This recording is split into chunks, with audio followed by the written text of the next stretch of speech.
Now, with all that out of the way, we also saw a pretty goddamn boring pay-per-view. The crowd helped make it better, I think, than it really was, but I think if you really broke down the whole situation here, if you really look at all the matches one by one, none of them were really any good. There were a couple that may have hit 3 stars if you're being generous, but nothing better than that. And nothing horrible, but, I paid $40 for this show, and I didn't get my $40 worth. I'll tell you that right now. Yeah, that's a good way to put it. Should we start with the show then? That's your office, Vinny. You don't have any thoughts on the show?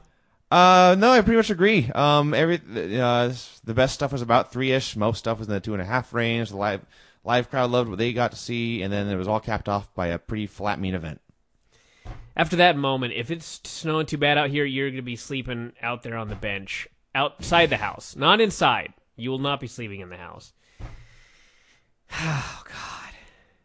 When I go over my thoughts for a show, and then I do a dramatic pause, and I say, yep, that leaves the door open for you to give your thoughts on the show. Oh, is that how it works? Yeah. Oh I don't have to say, hey, what'd you think What did you think, Vinny?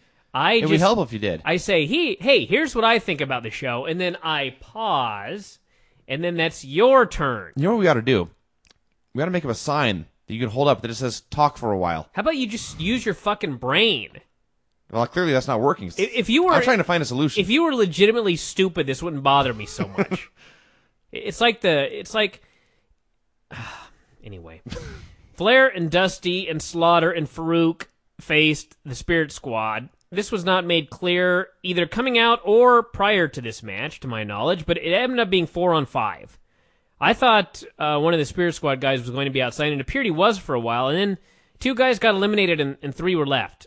So, unless I missed something somewhere, it was just 5-on-4. It left me very confused. So, they had a match where they eliminated all the legends rather quickly. Farouk, amazingly. Dusty Rhodes has his own DVD. Sergeant Slaughter wrestles on occasion, and Farouk's a road agent. They had to protect Farouk more than anybody else. He was disqualified. Counted out, actually. And ended up with everybody eliminated except Flair. It was 3-on-1 against 3 of the Spirit Squad guys. He pinned Mikey with an atomic drop using the ropes. He pinned Kenny with something or other, and then put Johnny in the figure 4 and tapped him out. So he beat 3 men all by himself. You watch it and you just think, wow, they're setting up Flair for another title run. And then you realize, no, they're setting him up for Kenny. He just beat all the Spirit Squad rapidly. This was pretty sloppy and confusing and boring for the first part of it, and then once it got down to the 3 guys against Flair, it suddenly, instantly became great.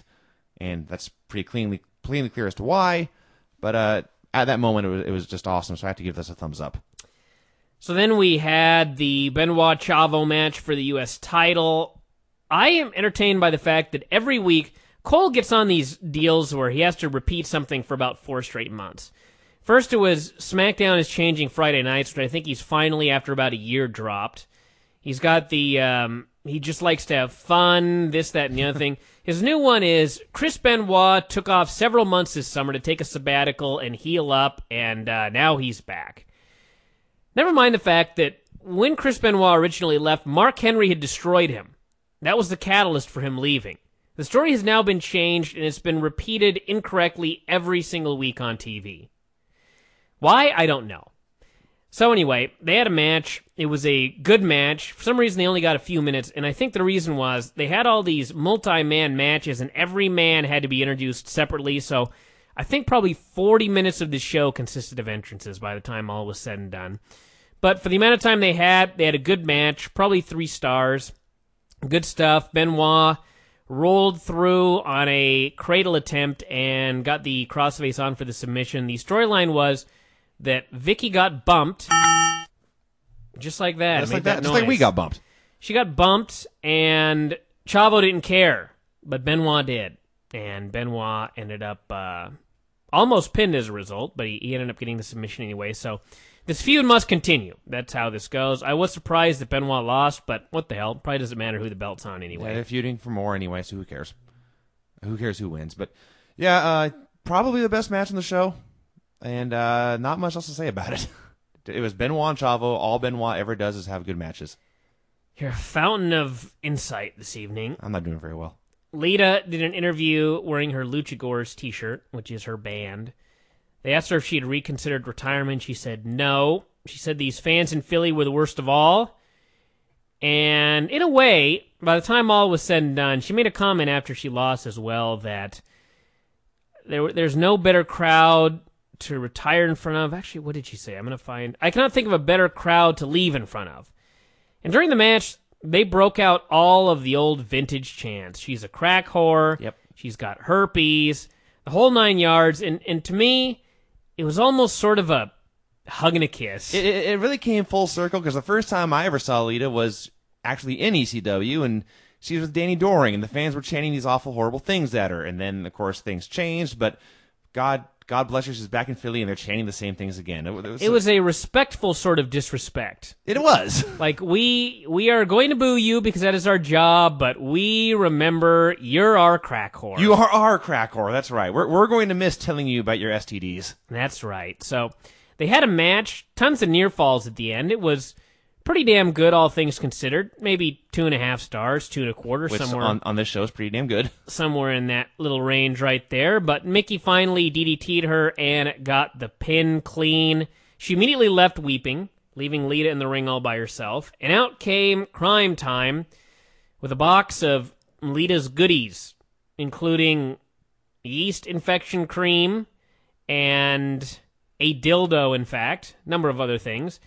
And the best part of all of this was JBL, they were trying to sell some of this stuff to the fans, and $1 for the yeast infection cream and that sort of thing. And JBL said he wanted the panties, but he wanted to smell them first. Mm-hmm.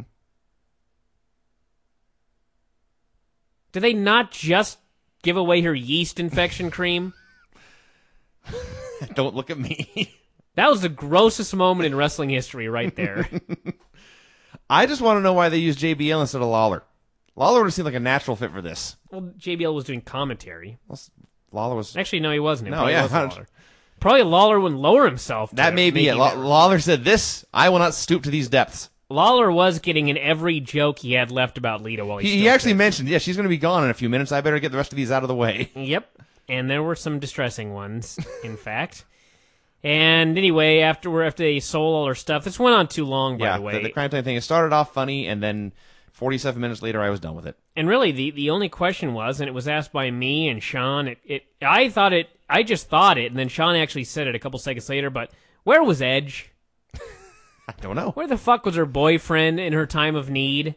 He just wasn't there. He's already moved on. He has. Lita's in his past. He's moved on to a new rat. Did she even come out with him for the... No. No, they cut a promo early in the show, and that was it. That's their farewell. Yeah. Cole did a sit-down with Big Dave where he vowed to leave tonight as the champion. By the way, apparently there were thank you Lita signs in the crowd that were confiscated during the show, so that was nice. And this was, by the way, during the match where the announcers were talking about how nice it was that the fans were given the opportunity to say whatever they pleased. Awesome. That is wonderful. DX, CM Punk, and the Hardys faced Orton, Edge, Mike Knox, Johnny Nitro, and Shane Helms. It was a 5-on... Actually, it was 5-0 by the time the whole thing was said and done. The real loser in this whole thing was young Mike Knox. And the winners was everyone else on Earth. Who, Hunter was hitting on his young lady, young Kelly. He wanted her to flash. He was about to do so. And by the way, for an exhibitionist, she's the shittiest in the world.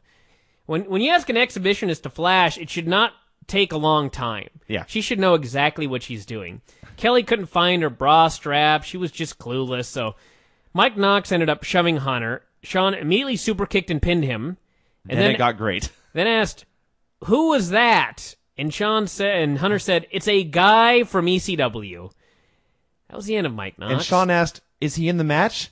And Matt Hardy said, "He was. He's not anymore." Yes, this was the end of young Mike Knox. Sean, I don't think, ever really figured out who Mike Knox was or why he was there. Anyone else that would have been buried in such a manner, I might be disappointed about, but I have said this for months now.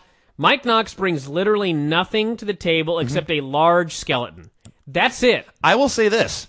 If we've been questioning his presence on ECW for 6 months now, or however long it's been since the show's been on, if the entire 6 months of his prime or whatever you call it, Major League TV career, if that was just to set up this moment, I say it was worth it.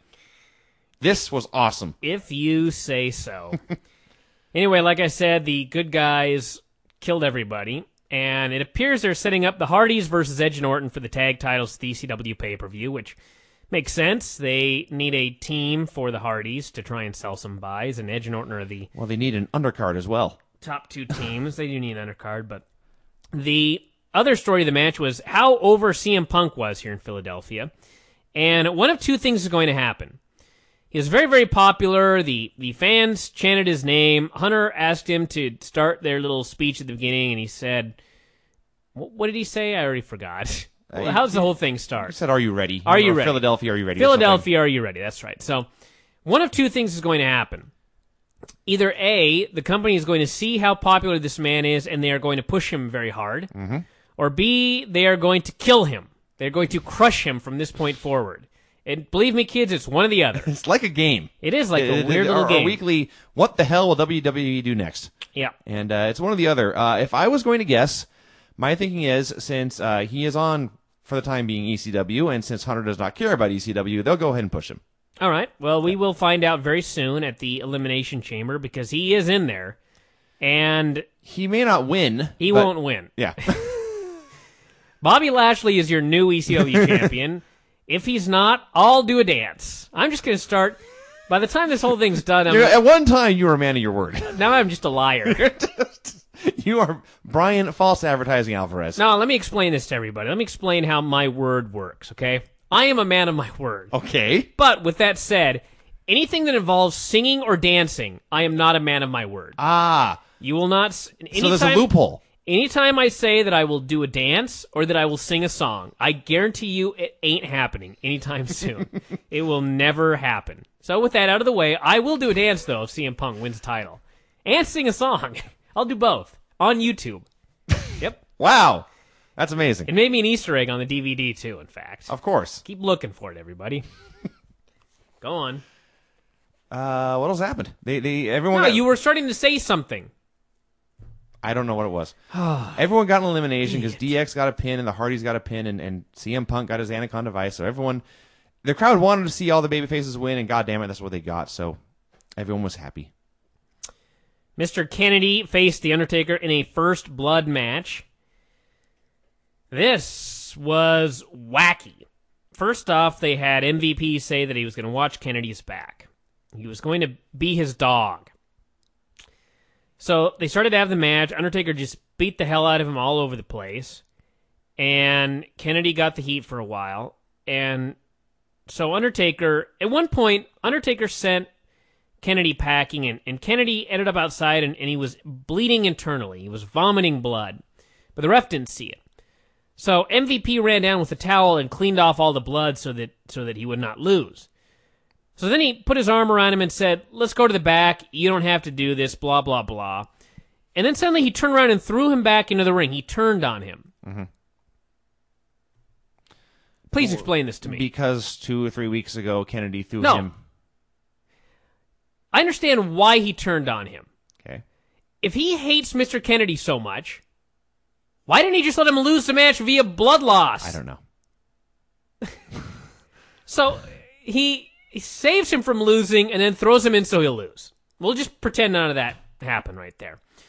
So the match continues. There was a turnbuckle exposed. Undertaker got dropped onto it.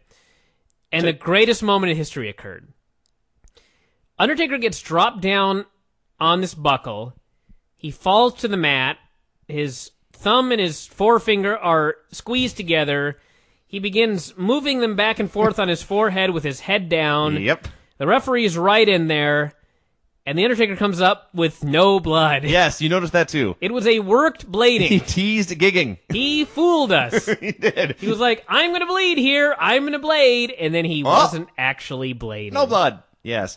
The other great moment thing about that was it took them 2 tries to get him dropped on the turnbuckle. Yes. So he comes up with no blood, and MVP hits the ring with a chair, and the ref stops him. Now, earlier, the ref had not cared that MVP was outside with Mr. Kennedy because this was, in fact, a no DQ match. So why was the referee trying to stop MVP from using a chair? I have no idea. Because none of this makes sense, you see. The incontinuity editor earned his paycheck. So MVP goes to hit Mr. Kennedy, who he hates, and he accidentally hits The Undertaker, who bleeds. So The Undertaker lost to Mr. Kennedy because MVP hit him with a chair in a no DQ match behind the ref's back. Yes, you got that all right. So Mr. Kennedy, his big win was so big that Undertaker destroyed him utterly afterwards. He beat the fuck out of him. He hit him with a chair shot so hard that he killed him. The chair literally was wrapped around the head of Mr. Kennedy. Kennedy bled all over the place. Undertaker tombstoned him. He took off his glove and with a closed fist began pounding at his open wound and left him in a lying, dead heap of flesh. And somebody immediately, who had not watched the show, IM'd me and asked, so is MVP a babyface now? The answer is no. He is in fact still a heel and he will be feuding with Undertaker, but he and the other heel, Mr. Kennedy, still hate each other. Well, thank God you've made that all clear. This is bullshit. And no one cares about it. Gigantic thumbs down. Yeah, I agree. And the other notable thing is, I am sick of pussy riders. Let's give Mr. Kennedy a win. This was his win. Yeah. I'm not the biggest Mr. Kennedy fan in the world, as everybody's well aware, but Jesus Christ. If you're gonna have him win. If you're gonna give the fucking guy a win, just give him the fucking win. Yeah, he really looked like a big star here. He really got over after this big win. He looked like a gigantic loser. I was going to say, he is significantly worse off now. He didn't even win the First Blood. The First Blood match is designed so you can give a heel a win over a babyface, and the babyface didn't really do a job. He didn't even bust him open. Another guy did. Yep. God. This was stupid. I hate this company sometimes. John Cena, Kane, Lashley, Sabu, and RVD faced Big Show, Test, MVP, Finlay, and Umaga. Umaga was immediately DQ'd for hitting people with a monitor after Cena threw him outside. I guarantee this will not count against his win streak. He will still be undefeated on Raw. Oh, of course. RVD was the first man on his team eliminated. That tells you something right there. He was eliminated by a big boot from Test. Indeed. Test was then immediately pinned by somebody. Sabu. And then Big Show immediately pinned Sabu. All these guys were just put over as dorks. They're all in the chamber, aren't they? They're all in the chamber, and they're all dorks. In 7 days. Long story short, it was Show and Finlay versus Kane, Cena, and Lashley. Kane got pinned, so it was 2-on-2. Then they pinned Finlay, whose claim to fame in this match was taking the hardest kick to the jaw you've ever seen from Rob Van Dam, and being fine, I should note. That's true. But unfortunately, Rob Van Dam was eliminated before Finlay could beat the holy living fuck out of him. That does suck. That made me sad. We have to wait for the Royal Rumble for that to happen now. Yes, and I can't wait. So, it ended up with Lashley spearing Show, and then Cena gave him the final FU of Big Show's career. And John Cena is strong. I don't know if anybody's noticed that before. When he gets Big Show up, I mean, there are people that work exertion. They pretend like they're working harder than they are. John Cena, I'm surprised he didn't get a hernia or have an aneurysm as he was lifting this man up. Big Show's like 540 pounds at this point, just fantastically fucking fat. And Cena got him over and gave him the FU, pinned him, that was that. So your two big stars, John Cena and Blaster Lashley. The only thing I don't get here is if they're going with the Umaga program for Umaga and Cena, shouldn't Umaga have beat up Cena more? I was going to say pinned him, but I guess they just want to keep Cena the top guy. But shouldn't he have worked him over the monitor or something? Well, he did. You didn't see it. He hit Cena with the monitor outside, and Cena actually was down for about 3 minutes. I see. But they called absolutely no attention to it whatsoever. I had to actually look, and it was like, Cena looks like he's dead. Looks like he'd been shot with something. But they never mentioned it. I did notice Umaga was standing over Cena with a monitor, and T's hitting him, and then set it down. Well, he's dumb. I guess he hit him before that. I didn't see. Ross mentioned Elimination Chamber, which he added, quote, in 7 days. Indeed, next Sunday. Yep. There's another pay-per-view, everybody. Teddy Long came out prior to the main event, added that the champion could lose the belt via countout or disqualification. Why would he not mention this on SmackDown? They're dumb. Okay. Why would they mention... Well, actually, I think I know where they're going here, but we'll cut to the chase. Booker T and Dave had a bad match. This match drove me insane because A, it was boring, and B, there was so much nothing happening that it was 15 minutes of Michael Cole every 8 seconds reminding us that the title could change hands on a countout or DQ. I mean, there was no downtime for Michael Cole. Every 8 seconds, he repeated this. Every time JBL said anything, he would throw in, yes, but don't forget, JBL, the title can change hands on a disqualification or a countout. By the end of this, I was ready to fucking shoot the guy. And I'm ready to shoot him usually. Normally. Yeah, when you wake up in the morning. I'd like to shoot Michael Cole today. This was just his worst, his most annoying. I mean, he had nothing else to say. He had one line. His job was to be out there and remind us of this for 40 straight minutes. So anyway, the point is, Sharmell distracted the ref. Booker tried to use the belt, but Dave ducked the belt shot, hit him with the belt, and got the pin. The babyface did in fact cheat to win the championship. Held up the title, show went off the air, and because Michael Cole made this statement every 8 seconds in a 15-minute match, clearly it was being hammered into his head through the headsets, and that means it's playing into the story, which means that on SmackDown, Teddy Long will almost certainly come out and say, Dave, seriously, dude, you cheated. The belt is going back to King Booker, and you will never get a shot again.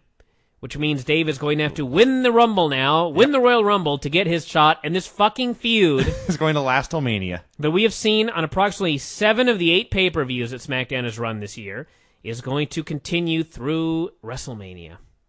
Dave looked awful tonight. He looked horrible. We've been talking about rope burning lately.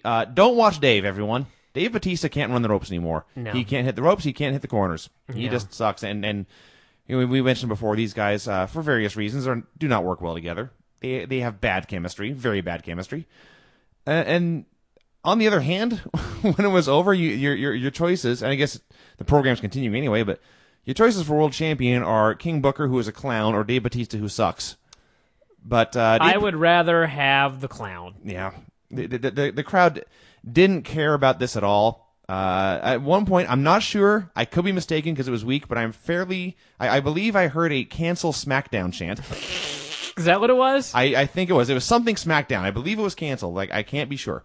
They did finally get into the near falls at the end, but just a thumbs down for this match. Batista, I don't know if I'm the only one, but I watch Batista wrestle, and every move he executes and every bump he takes, I'm like, oh God, did he hurt himself? Everyone. And I think he's thinking the same thing. Yeah, that's why he sucks so bad. Yeah.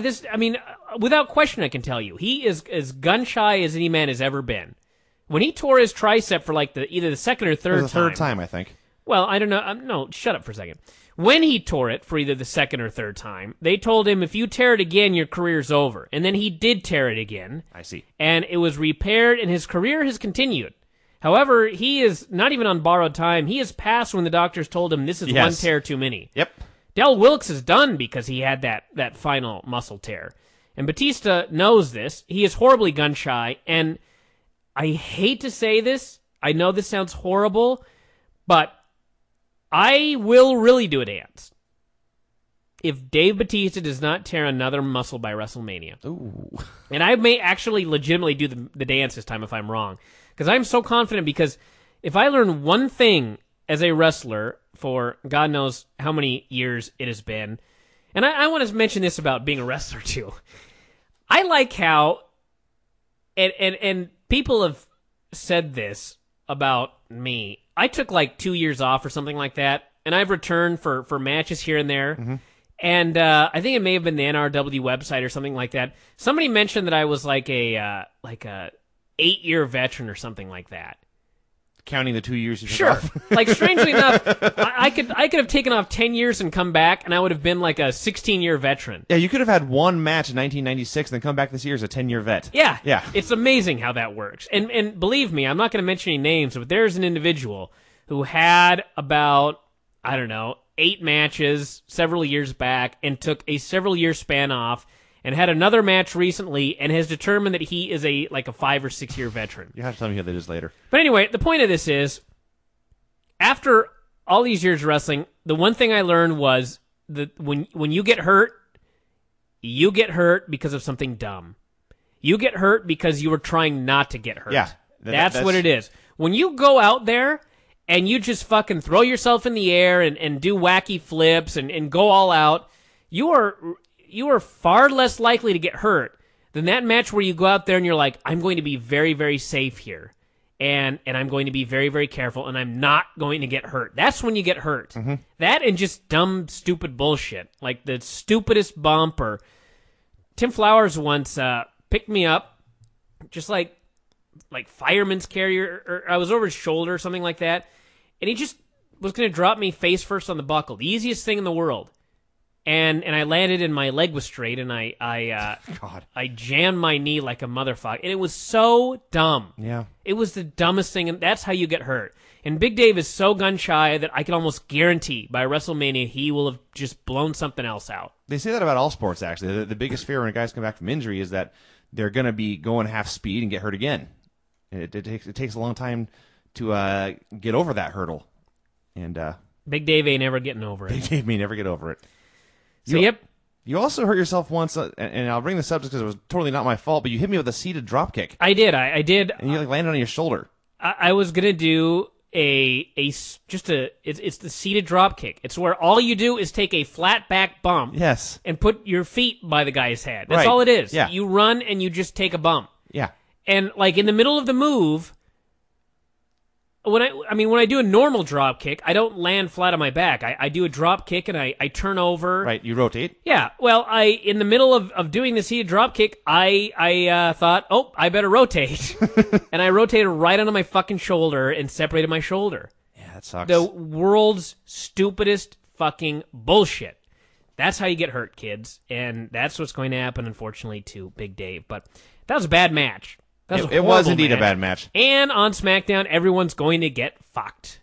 So you either have the match where the title changes hands because the babyface got himself DQ'd like an idiot and the title change stands, or you get the match where the title can change hands on a DQ and the babyface cheats to win and it gets stripped later. Either way, can't you just have a match and have a winner? Can't you just have one man beat another man and then move on with your life?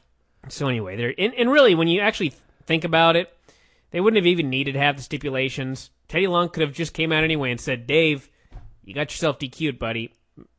Belt goes back to King Booker. But I don't know if we're on our way to a Teddy Long heel turn.